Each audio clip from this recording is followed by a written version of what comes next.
स्वागत है आप सभी का आपके अपने YouTube चैनल एग्ज़ाम वॉरियर्स पर। आज के वीडियो में हम बात करने वाले हैं जूनियर अकाउंटेंट भर्ती परीक्षा 2023-24 के बारे में, जहां पर 2 गुना में शामिल हुए अभ्यर्थियों के लिए डॉक्यूमेंट वेरिफिकेशन की प्रोसेस अभी ऑनगोइंग है। अभी तक अगर हम बात करें तो कुल मिलाकर 1600 अभ्यर्थियों का डॉक्यूमेंट वेरिफिकेशन किया जा चुका है। 800 अभ्यर्थियों का डॉक्यूमेंट वेरिफिकेशन पहले फ़ेज़ में हुआ था और सेकंड फ़ेज़ में 2 दिन का डॉक्यूमेंट वेरिफिकेशन यानी कि 19 और 20 तारीख को हुआ है, जिसमें कुल मिलाकर 800 अभ्यर्थियों का और डॉक्यूमेंट वेरिफिकेशन किया गया है। तो अभी तक 1600 अभ्यर्थियों का डॉक्यूमेंट वेरिफिकेशन किया जा चुका है। आज सैटरडे और कल संडे डॉक्यूमेंट वेरिफिकेशन नहीं होगा और अगला डॉक्यूमेंट वेरिफिकेशन आपका मंडे से स्टार्ट होने वाला है। इसी बीच यहाँ पर हम आज की वीडियो में बात करेंगे कि आपके तीसरे फेज़ का जो डॉक्यूमेंट वेरिफिकेशन है इसका शेड्यूल कब तक आएगा और उसमें कौन कौन से अभ्यर्थियों का डॉक्यूमेंट वेरिफिकेशन हो सकता है। क्या तीसरे फेज़ में सभी अभ्यर्थियों का डॉक्यूमेंट वेरिफिकेशन होगा या कुछ स्पेशल जो अभ्यर्थी हैं, अगर हम बात करें जिनके नंबर फाइनल रिजल्ट में शामिल हो सकते हैं और जिनके रोल नंबर अभी तक नहीं आए हैं, तो किस प्रकार उनका डॉक्यूमेंट वेरिफिकेशन होगा, इसके बारे में हम बात करेंगे।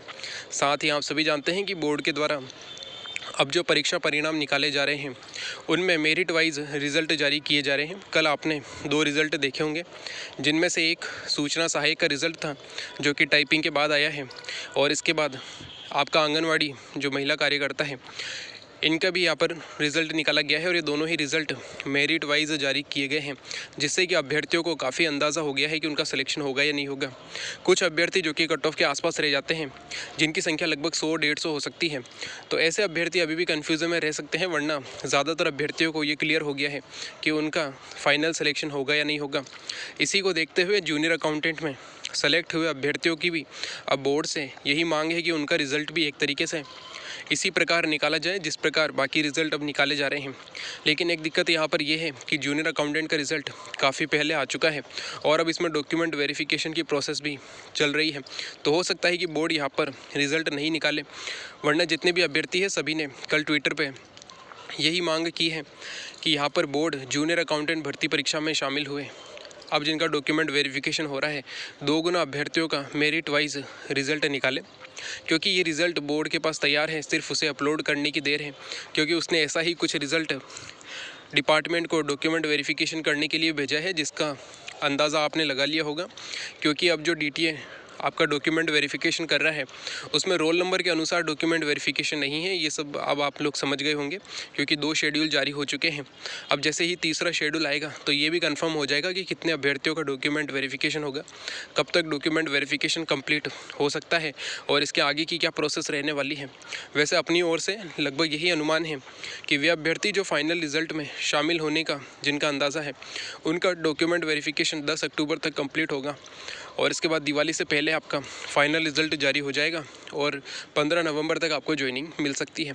वरना जो तीसरा शेड्यूल आने वाला है इससे ये चीज़ और क्लियर हो जाएगा कि आगे की प्रोसेस किस प्रकार चलेगी। सबसे इम्पोर्टेंट बात यही है कि क्या बोर्ड मेरिट के अनुसार परिणाम जारी करेगा।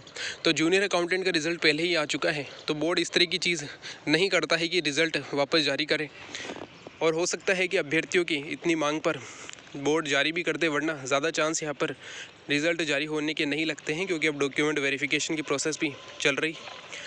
साथ ही अगर हम बात करें तो अभी जो डॉक्यूमेंट वेरिफिकेशन की प्रोसेस चल रही है इसमें किन किन डॉक्यूमेंट में अभ्यर्थियों को ज़्यादा दिक्कत आती है, तो आपको सबसे इम्पोर्टेंट चीज़ याद रखनी है कि सबसे ज़्यादा जो अभ्यर्थियों को भी दिक्कत आ रही है वो है उनके कैरेक्टर सर्टिफिकेट, इसके अलावा उनकी क्वालिफ़िकेशन। बस इन 2 चीज़ों में ज़्यादा दिक्कत आती है, जिसमें कि ग्रेजुएशन की डिग्री प्रोविज़नल में अगर कोई दिक्कत है तो उसके लिए जो है प्रोविज़नल किया जा सकता है। इसके अलावा RSCIT अगर आपका एग्ज़ाम डेट से पहले का कंप्लीट नहीं है तो भी यहाँ पर आपको प्रोविज़नल रखा जाएगा एक तौर पे और फाइनल रिज़ल्ट में शामिल नहीं किया जाएगा। इसके अलावा अगर हम बात करें यहाँ पर आपके कुछ दिक्कत मूल निवास में भी है तो उसे आप यहाँ पर सुधार कर सकते हैं। वैसे अगर हम बात करें सबसे इम्पोर्टेंट जो सर्टिफिकेट हो जाते हैं उसमें आपका एक तो ग्रेजुएशन हो जाएगा और उसके अलावा आपका कास्ट सर्टिफिकेट यानी कि आप जिस कैटेगरी से आते हैं उसका सर्टिफिकेट है। इसके अलावा अभ्यर्थियों को कोई दिक्कत नहीं आती है। कल के वीडियो में हमने बात की थी कि अगर आपका डॉक्यूमेंट वेरिफिकेशन हो रहा है तो डॉक्यूमेंट वेरिफिकेशन से फ्री होने से पहले ही आपको उस टीम से कंफर्म कर लेना है कि उनके डॉक्यूमेंट में कोई कमी तो नहीं है, क्योंकि कई बार होता है कि आपके द्वारा दिए गए डॉक्यूमेंट में जो टीम है वो किसी और प्रकार से समझ लेती है और आपको प्रोविज़नल कर देती है। इसलिए आपके लिए ये जान लेना ज़रूरी होता है कि आपके डॉक्यूमेंट में कोई कमी तो नहीं रह गई है। तो इसके लिए अभ्यर्थियों को सीट से उठने से पहले ही टीम से ये कंफर्म कर लेना है कि उनके डॉक्यूमेंट में कोई कमी तो नहीं है। अगर कोई कमी रह जाती है तो वो उसे पूरा कर सकता है, चाहे उसमें एफिडेविट लगाना हो या फिर अगर किसी सर्टिफिकेट की ज़रूरत हो जाती है तो वो 1 वीक के अंदर ला सकता है। तो इस तरह की चीज़ें होती है, तो आपको ये कंफर्म ज़रूर कर लेना है टीम से कि आपके जो डॉक्यूमेंट वेरिफिकेशन है उसमें किसी प्रकार की कोई दिक्कत नहीं हुई है। अगर हम बात करें कि यहाँ पर आपका नेक्स्ट शेड्यूल कब तक आने वाला है डॉक्यूमेंट वेरिफिकेशन का, तो अब डॉक्यूमेंट वेरिफिकेशन का तीसरे फेज़ का शेड्यूल जारी होगा और पूरी संभावना है कि ये जो आने वाला वीक है इसमें बुधवार या गुरुवार तक आपका नया शेड्यूल जारी हो जाएगा।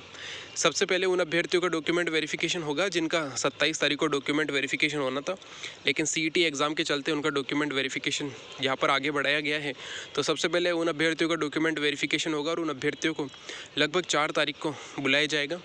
इसके बाद किन अभ्यर्थियों को बुलाया जाना है, तो इसके बाद जो है आपके 78 और 79 सीरीज़ वाले अभ्यर्थी हैं उन्हें बुलाया जाएगा और उसके बाद वे अभ्यर्थी शामिल होंगे जिनके नंबर अभी जनरल कैटेगरी में है, जैसे कि 576 से लेकर 611 या 612 जो भी अभी गए हैं उसके अनुसार है।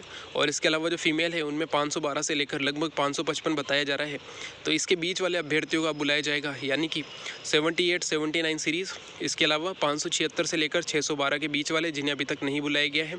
और इसके अतिरिक्त 512 से लेकर 555 के बीच जो फीमेल कैंडिडेट हैं जिन्हें अभी तक नहीं बुलाया गया है उनको अभी थर्ड फेज़ के शेड्यूल में बुलाया जाएगा। तो लगभग अनुमान है कि इसमें कुल मिलाकर लगभग जो है 2 से 2,500 अभ्यर्थियों को अभी और सेलेक्ट किया जाएगा, यानी कि जो अगले फेज़ का शेड्यूल आने वाला है ये लगभग 2,000 से लेकर 2,500 अभ्यर्थियों का शेड्यूल रहेगा। इसके बाद जो 4th फेज़ का शेड्यूल होगा इसमें उन सभी अभ्यर्थियों को बुला लिया जाएगा जो कि 2 गुना में शामिल हुए हैं, यानी कि वे अभ्यर्थी जो कि इन शेड्यूल में शामिल नहीं हो पाए हैं लेकिन वे 2 गुना में सिलेक्टेड हैं, उनको 4th फेज़ में बुलाए जाने का अनुमान है। और जो आपका 4th फेज़ होगा ये लगभग 11 अक्टूबर के आसपास स्टार्ट होने की उम्मीद है। और जैसा कि हमने पहले भी बात की है कि जैसे ही DTA को उनके 1 गुना में शामिल होने वाले अभ्यर्थियों की लिस्ट मिल जाती है वो उस पर तुरंत ही जो है रिज़ल्ट की प्रोसेस शुरू करेंगे और इसके बाद जो आपका फाइनल रिज़ल्ट है वो भी जल्द आने की उम्मीद है। लगभग ये उम्मीद है कि दिवाली से पहले ही आपका फाइनल रिज़ल्ट जारी हो सकता है और जो ज्वाइनिंग है वो आपको लगभग 15 नवंबर या उससे पहले मिलने की पूरी उम्मीद है।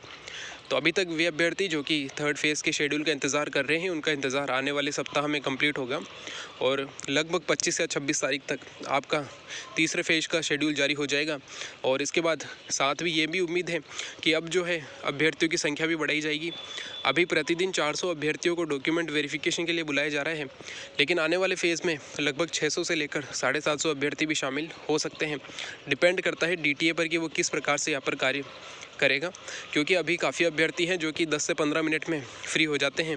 साथ ही यहाँ पर जो 400 अभ्यर्थियों का डॉक्यूमेंट वेरिफिकेशन है ये काफ़ी जल्दी कंप्लीट होता है डेली, तो उस हिसाब से अब 600 से लेकर 750 अभ्यर्थियों को बुलाया जा सकता है। अगर ऐसा होता है तो आपकी प्रोसेस और भी जल्द कंप्लीट होगी।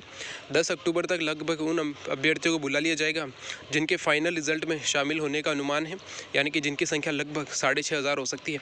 तो 6,500 अभ्यर्थियों का डॉक्यूमेंट वेरिफिकेशन आपको 10 अक्टूबर तक कंप्लीट होता हुआ दिखाई देगा। इसके अलावा जो बचे हुए 4,000 अभ्यर्थी हैं उनका डॉक्यूमेंट वेरिफिकेशन फिर आगे की प्रोसेस में चलता रहेगा और दिवाली से पहले आपका फाइनल रिजल्ट आकर आपको जो है यहाँ पर 15 नवंबर तक ज्वाइनिंग मिलने की उम्मीद है, यानी कि अब ज़्यादा समय यहाँ पर नहीं रह गया है, 2 महीने के भीतर आपको यहाँ पर ज्वाइनिंग मिलेगी। तो यह था हमारा वीडियो जिसमें हमने कंप्लीट बात की है आपके रिज़ल्ट को लेकर। संभावना कम है कि बोर्ड जो है आपका रिज़ल्ट दोबारा जारी करेगा मेरिट के अनुसार, बाकी देखने वाली बात होगी। अगर अभ्यर्थियों का दबाव रहता है तो हो सकता है जारी हो जाए। साथ ही DV में कौन कौन से डॉक्यूमेंट में प्रॉब्लम आ रही है तो आपको बता दिया गया है कि सबसे इम्पोर्टेंट आपका कैरियर जो कास्ट सर्टिफिकेट है, यानी कि जो कैटेगरी है उसका सर्टिफिकेट हो जाता है। इसके बाद जो है आपकी आती है क्वालिफ़िकेशन जिसमें RSCIT और ग्रेजुएशन शामिल है।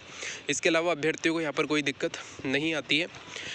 जो नेक्स्ट शेड्यूल है आपका वो लगभग 25-26 तारीख तक जारी होगा और जो तीसरे फेज़ में है किन किन अभ्यर्थियों को बुलाया जा रहा है उसके बारे में भी हमने बात कर ली है। तो ये था हमारा वीडियो, इसमें जो भी बताया गया है उस पर आपकी क्या राय है आप कमेंट बॉक्स में बता सकते हैं। साथ ही अगर आपको कोई प्रश्न है इस भर्ती को लेकर तो भी आप कमेंट बॉक्स में पूछ सकते हैं। Thank you. जय हिंद, जय भारत।